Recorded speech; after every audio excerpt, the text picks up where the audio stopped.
What's up, everybody? Welcome back to another episode of Rams Brothers. I'm your host, Dean, and I'm joined, as always, by my brother and the other great host of this show, Nick. And holy shit, Nick, this game was one to remember.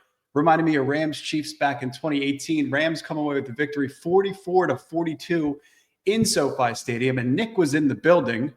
But first and most importantly, Nick, how are you? I'm great, man. I mean, I wasn't supposed to go to this game. My neighbor who has season tickets was like, do you want to go? I'm not going to sell them. And I was like, dude, I can't make it. And then I immediately was like, I'm going to move my plans because how am I not going to go? Free tickets. Yeah. Move my plans and texted them back. I'm like, did you give them to somebody else yet? I'll take them. And it was maybe the best Rams game I've ever been to in my whole life. I'm trying to think back to, because I wasn't at the Super Bowl, Dean was. But I mean, that's up there. That's got to be one of the best sporting events I was ever at. It was just electric. Rams fans showed up. It was awesome. Yeah, I mean, I saw that there were plenty of Buffalo Bills fans, but the blue in Buffalo blends into the Rams blue, so it didn't look like it was overwhelming one way or the other. But regardless, had to be one of the best sporting events you could possibly go to. I mean, defense, if you hate defense, then it was definitely the best sporting event that you've ever been to. But 44-42, the final score in this game, I thought Matthew Stafford was incredible. Sean McVay was absolutely in his bag in all regards in terms of play calling. The big bald situation on 4th and 5, the 2-2 Atwell late in the game. Special teams was incredible in this one. So a lot to get into. So we're going to get into all of it. Rams versus Bills is the first game in NFL history to have over 850 combined yards with 0 turnovers and 0 sacks. Flawless offense. The reason why Bill Murray is on your screen right now from Space Jam, because of his famous quote where he says, "Whoa, I don't play defense." That's kind of what this game felt like. It was these two teams.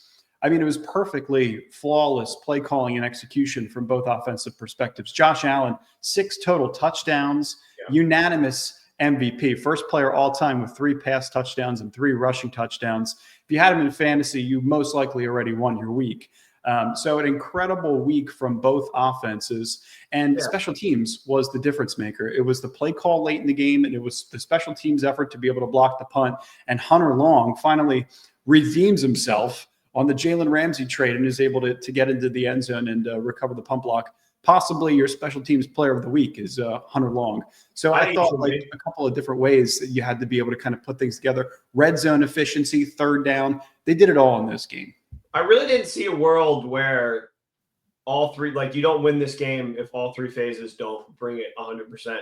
And I really only think special teams and offense brought it 100%. And the defense definitely struggled against Josh Allen, MVP, picking up first downs with his legs. A lot of bad flags that the defense needs to work on. But, I mean, I really felt like, and I was texting you and our dad while the game was going on, while I was there. I was like, the Rams are going to have to keep up with them. The defense has been the main reason why we have at least a 500 record up until this point. So it really felt like the offense just was like, we can handle this one. You know, do what you can out there, but we'll be able to put up enough to win this game. And that's what happened. And I just didn't think that, I thought our defense was going to have like a pick 6 or a huge turnover or something like that to win this game. And that never happened. And we still walked away with the victory. And I kudos to the offense. I think it was like they were doing so many jet sweeps that they had reverse jet sweeps and like mixing them up with a Kyren run because they think it's going to be a jet sweep. And I just was so happy in that game, 100%. But part of me was a little frustrated because I'm like, where has this been? Yeah. And that's you texted me that, and you were like, this is what we've been sold over the past couple of years. The offense is going to carry the load, and the defense is going to be the one to trail behind. And the defense has been carrying the majority of the load throughout this entire season. They're the ones that were making plays. They were the ones that were forcing turnovers while the offense continued to stall. The offense has been terrible on third down. For the first half of the season, first 11 games of the season or so, they were terrible in the red zone. And now they're kind of starting to put it back together. So it feels like the pieces are starting to move into the right direction. And December football, January football is usually when Sean McVay's teams are most disciplined, when they're able to kind of piece things together. They're able to be more efficient on third down and in the red zone. And that's what you saw in this game. But it felt like a situation where it was like, okay, the defense, they could take a break. it's a situation where they've been so damn good this whole season. It was time for the offense to finally step up. One of the reasons why this season has felt so frustrating is because as fans, you're almost like a studio executive at a company, and the Rams are like pitching a television show, your favorite team. And they're like, okay, our show is going to have high-flying offense. Defense is going to be a little lackluster, but our offense is going to be so good that you're not even going to worry about it. And, you sit back week in and week out as a fan, you're like, you sold, like, what we are watching is completely different than what you pitched to us in the beginning of the season. And then this finally felt like we're getting back to the plot of what was originally, orchestrated to us from the organization. And, I mean, that felt good. At the same time, would have liked the defense to step up a little bit more. Some of those flags were just so costly. Yeah, I thought the officiating was brutal. Yeah, the pass interference call that was offsetting on the deep shot to Demarcus Robinson. There were 2 roughing the passer calls. There was a horse collar call that was brutal on Josh Allen, where the officiating, they brought in the expert, Tom Brady, and the expert, the official in that situation was like, there was no way that was a horse collar. It was just a terrible call. Well, so, Josh Allen went to the LeBron James school of. He did the flop. Yeah.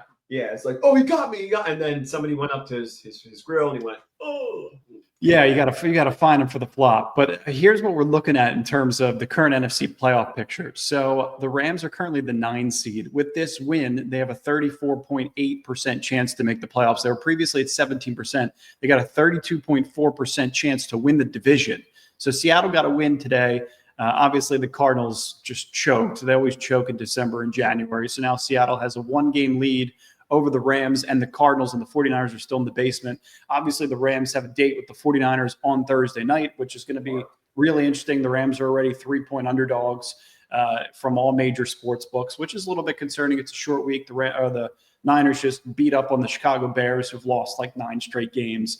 But as I mentioned, this game was very reminiscent of what we saw on Rams Chiefs from 2018. It was a ton of fun. Everything that we had talked about in this previous episode, the preview of this one, came together in perfect harmony. The Bills defend really poorly against condensed formations. Stafford off play action is an absolute killer. They involved the running backs more in the pass game. I think Kyren had like 8 or 9 targets. There were more quick dump offs. There were more screens. Puka Nacua carried the load in that regard. They never got away from the run game. They ran the ball 42 times in this game. I think Puka had 6 carries on his own. They took really well-timed shots down the field. I thought it was flawless offensive performance today. And they threw everything at Buffalo. I thought Sean McVay was really aggressive. The play calling down the stretch was really great. And Matthew Stafford has been on a heater since Puka and Kupp have returned. 66.8% completion percentage, 1,911 yards, which is 273 yards per game, 16 touchdowns, only 3 picks, 107.74 passer rating, and a 5-2 record. They're starting to cook. This offense is really starting to cook. So it seems like everything that we had been promised, like you mentioned, Nick, is starting to become orchestrated and put together at the highest level. And you need it to come together right now if you're going to have a chance to win the division. Puka Nacua. My God. So from where I'm sitting, everybody in my section, we see this catch that's on the left of your screen where he's smooth criminaling his way. And they don't show the replay because they're not positive he was down. They're not showing it, so they don't want McDermott to be able to challenge it. And we're all like, there's no way he caught it. And they never showed the replay at SoFi. So we didn't really even know. And then, I go on Twitter and I'm seeing the picture and I'm like, dear God, you want to say that's the best catch he's ever had. But in his short career, I can think of like 4 other amazing catches that are right on par with that one. Yeah. I mean, he's had a couple this year that are right on par with that one, but a couple last year, the diving catch with the no gloves, I think it was against the Steelers on the sideline, was incredible. All he does is make big plays, and he gets banged up, but it's because he puts his body on the line. I thought Cooper Kupp was incredible in this game too. This is like my photo of the game, is Cooper Kupp catching the ball off of his knee and then watching 2 defenders, I think it was Rasul Douglas and Taylor Rapp, just bang into each other and lay on the ground, just in disbelief that Cooper Kupp came away with this catch. Here's the catch in real time. Cooper Kupp pinning the ball up against his leg. Tom Brady was like, oh my God, that was an insane catch. I thought Tom Brady was great as a color commentator in this game. But everything listen to him. Yeah, I know you're at the game, but he was phenomenal. It was the first time I had a chance to listen to him as a color commentator. So this game was miraculous in a lot of different ways. But 28 first downs, they had 15 passing first downs, 10 rushing first downs, and 3 first downs from penalties. They were 11 of 15 on third down. It's their highest conversion rate of the year. Previous to this game, they were 30th in the NFL in third down conversion rate at 33%. They were 11 of 15 in this game. They were 1 of 1 on fourth down. They had 457 total yards of offense, 42 rushing attempts, which was a season high. They were 5 of 6 in the red zone, which is their best mark by far on the season. 0 turnovers. And Nick, you probably felt this when you were in the stadium, but they won the time of possession battle by 18 minutes. Yeah. I mean, even when the Bills had the ball, a lot of explosives, but they had an early 3-and-out to start the second half, and they did make a couple of mistakes offensively. So you had to be able to dominate time of possession. And it was that fourth quarter drive when all pressure was on the offense. They had already had 38 points on the board, but they had to go ahead, go down, score another touchdown in miraculous fashion, and they did it. But it was that 6.5, 7-minute drive in the fourth quarter that really kind of pushed them above and beyond the time of possession battle and allowed them to win the game late. I just wonder if you trust your kicker in that situation, if you just kick it on that 4th and 5. And I love that they went for it, because then you just take you take it out of their hands. I mean, it's similar to what Dan Campbell did on Thursday. You're in a situation now where you can just control the clock and eat up time and everything. And I mean, like, to the Bills' credit, they did not win the time of possession battle, but it felt like almost every time they touched the ball, they scored. So, yeah. And they were doing it quickly. But I mean, maybe points for Cardi for being a bad kicker, because they forces them to go for it on that 4th and 5. But then you're only up 6 points, though. Yeah, I agree with you. Like, it was a situation where you would normally roll your kicker out there, but if you make the field goal, you're only up 6 points, and you leave Buffalo with what, a minute and a half to drive down the field and score. Is it 6 points though, or is it 7 if Cardi makes that field goal? It was 6. It was still 6 if he makes the field goal. I'm pretty sure, somebody fact check me on it, but I'm pretty sure you're only up 6 points if you do make the field goal, which is what was concerning to me. You're right. You're right. I'm just saying when did he score that? Oh, no. Yeah, because they scored the touchdown and then he missed that extra point. That's right. Yeah, because if they miss the field goal, then it also gives Buffalo a really advantageous field position, which is the last thing you want to do in that game. Yeah. Is give them any kind of advantages in terms of field position. So, I mean, this is the kind of game that you've wanted to see the entire season. This is the kind of game at this point in the year, Nick, you said in previous episodes, you're like, you got to beat one of the Eagles or the Bills. Like, you got to win the 49ers game. You got to win, the games down the stretch. And this was one where you really kind of had to come out and win, where it felt like all odds were stacked against you. They were only 3.5-point underdogs to enter this game, but to come out so well prepared and to score on the first possession, which I thought was huge. They played with a lead almost the entire game. Sean McVay, when he has at least a 7-point lead in the first quarter, is 23-2 as the Rams' head coach. So he's a much better play caller when he has a lead. Yeah.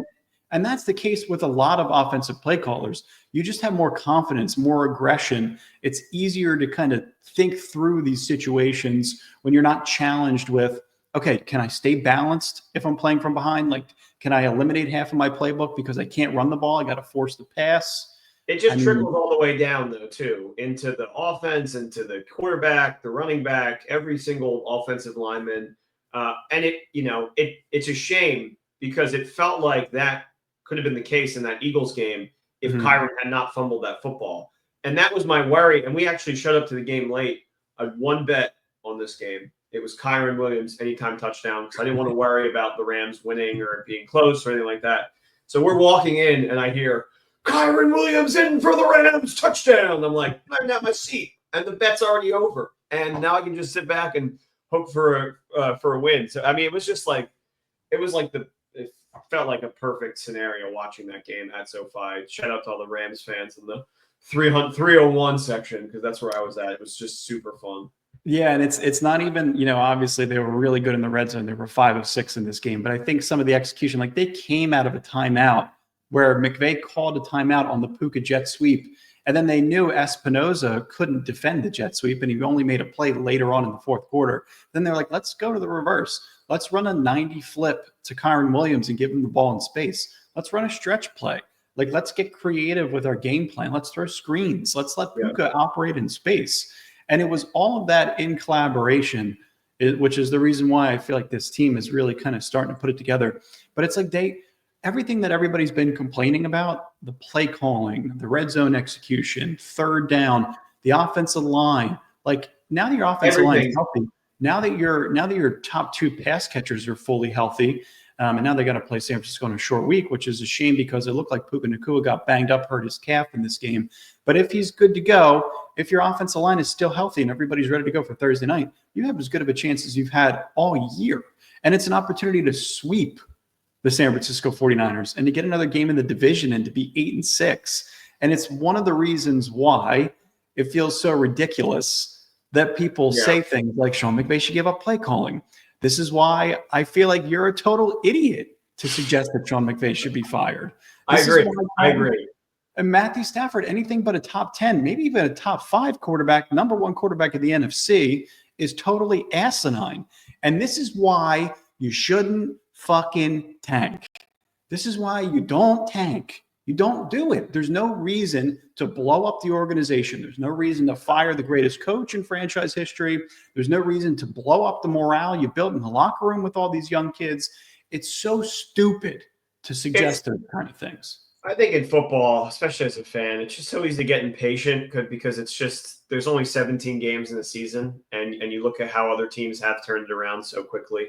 But then, like, it's very easy to look at the success in the league. But, like, look at how, like, Seattle is trying to, in the middle of turning it around right now, and they're doing, like, an okay job. You know, it's like they should honestly be running away with the division, but they're not because, you know, they can't get out of their own way. They lost to, like, the freaking Giants to start the season. It's just not easy. Every week is just it's so difficult to win in this league. But the people that are saying to get rid of McVay, I never, ever, ever understood that. It's the second coach ever in our entire history as an organization to win a Super Bowl. And you're already trying to get him out of here before. It's not Philadelphia, guys. Like we're not going to build a Doug Peterson statue and then fire him 2 years later. Like, he's not Doug Peterson. He's Sean McVay. It's a completely different scenario. The Philadelphia kicked Andy Reid out of the city, and then he went on to go win 3 Super Bowls after going to 4 straight NFC championships with the greatest quarterback of all time, or second greatest. It's ridiculous. But, you know, JB Long checks in too. I saw a great tweet from JB Long. You know, everybody gets game balls after the game. I thought Puka Nacua, I tweeted that he should be showered in game balls.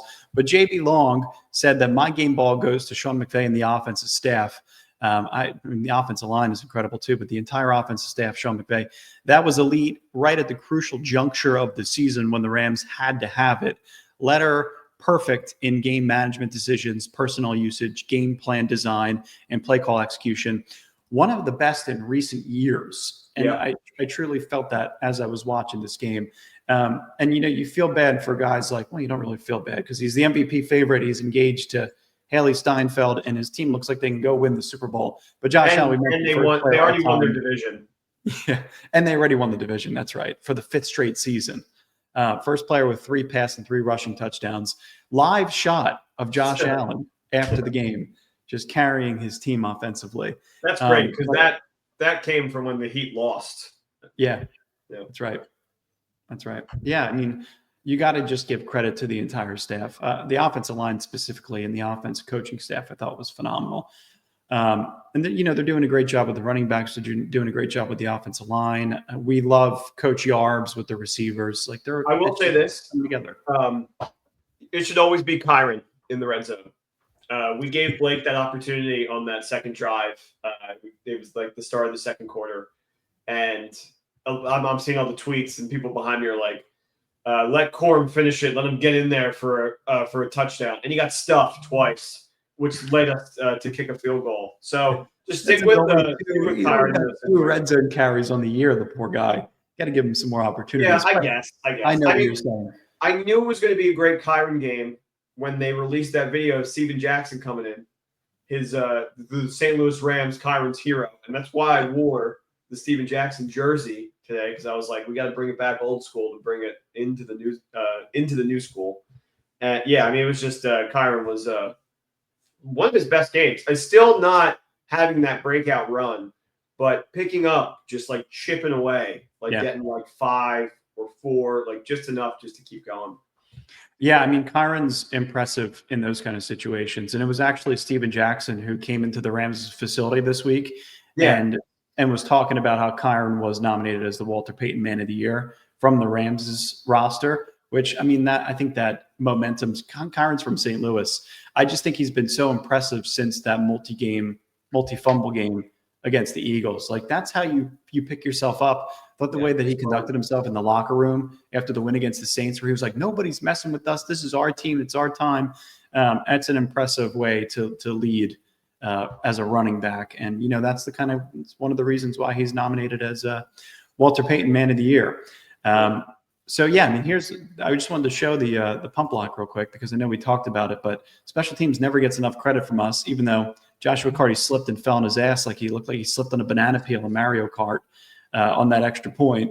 But Jake Hummel and Jalen McCullough with the great pump block, and then live reaction from Nick's nephew, my son, Donnie, as soon as the pump was blocked. That's the view from, I'm on the couch. He's looking right at me, and I'm like, oh, pump block, let's go. And he's seeing you, smiling back. Yeah. Oh, yeah. I was saying to him, I was saying, Puka, Puka, Puka, Puka, Puka. And he was just looking at me smiling. So, you know, that's what Rams wins do when you're a diehard and when you have faith in the organization, because they are well coached. And you got a great guy under center and great skill players. So, yeah. Special teams, shout out to them. I feel like we're always talking about how we're never getting a complete game from them. And then you finally get like a pump block and you're like, oh, I mean, that's better than, you know, the kicker missing. So yeah, it was the first time since 2018 that they had punted a block since the Bones era, where they blocked a punt and then they returned it for a touchdown. So I was a little worried that they weren't going to be able to scoop and score it, because they kept like kicking it, and I was like, nobody picking it up. They were the worst special teams unit in terms of DVOA last year, ranked 32nd overall by a mile. Mm-hmm. So to turn it around, I think they just lost their special teams assistant to one of the colleges that was looking to hire a special teams coach. So yeah, that kind of stuff happens. So to be able to bounce back from that and to play a good game is really interesting. So everybody knows that Nick was at the game. Nick actually got something from the game. What did they give? They gave something away to all the fans that were in the building. What do you got? Some trading cards? Some trading cards. Let's pop these puppies open. Oh, yeah. Nick open them live. Corum. Ooh. Who's that? Verse. Jared Verse. Avila. Here, let me get better. Byron Young. Kobe Turner. Oh, and then the holographic Charizard. Puka Nacua. Pretty cool. That's awesome. That's pretty cool. Yeah, keep them. I have some when you come home. Well, I was going to say I got some sleeves because I got a bunch of cards. I got my Donald and Kupp cards. Always sitting here with me. Holograph Jared Goff. That's your holographic Charizard, the Jared Goff with the signature. Yeah, I always got my cards with me. Big card collector. I got a ton of them. But yeah, I get to put them in cases, preserve them. They're probably not worth anything. But I don't think they're like official NFL trade. I think they're just like Rams trading cards, but whatever. It's cute. It's cool that they were just handing them out. I didn't win the 50-50. So it's nice. It's nice that I won the cards. Well, Nick had promised if he wins the 50-50, he's going to put all $200,000 back into the podcast. So it's sorry for you guys. Yeah, not my student loan or anything else. Right into the pod. Not my student loan or my life, my house, my car. Right. Yeah, none of that. Right into the pod for the fans, for all 670 fans. This episode better get more than 670 likes. Damn it! It will. Just want to remind everybody too, if you're enjoying the podcast, make sure to ram it, like and subscribe. I'll be posting shorts all week. We got a short week. But I'll be posting highlights on YouTube, so you'll be able to watch some highlights of the game today, and then I don't know, probably be back Tuesday or Wednesday. I guess we got to do, Tuesday or Wednesday, probably Tuesday, just to make it better for us. Yeah, probably Tuesday we'll record for the Niners, and then we'll have the recap on Friday, and then we'll get the weekend off. Yeah. Hopefully this team is 8-6 at that point. Yeah, and Seattle drops one. I don't know who they play, but hopefully it's like a Tampa Bay type of person. Seattle? Who does Seattle play? Yeah. Do you want me to look it up right now real quick? Yeah. Hold on. Somebody is yelling right now. Who knows who they're playing? Seattle Ram is yelling at us right now because he probably knows who they play. Do they have no, Sunday Night Football against the Packers in Seattle. Oh, go, Pack, go.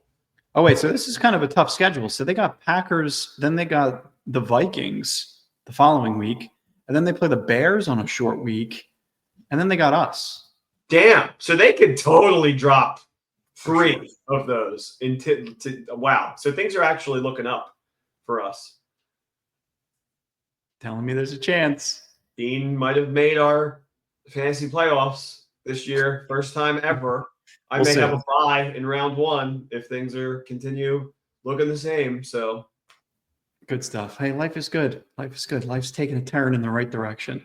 As always, we appreciate you guys. We will talk to you in a couple of days. And as always, go Rams. Whose house? Rams house. Peace.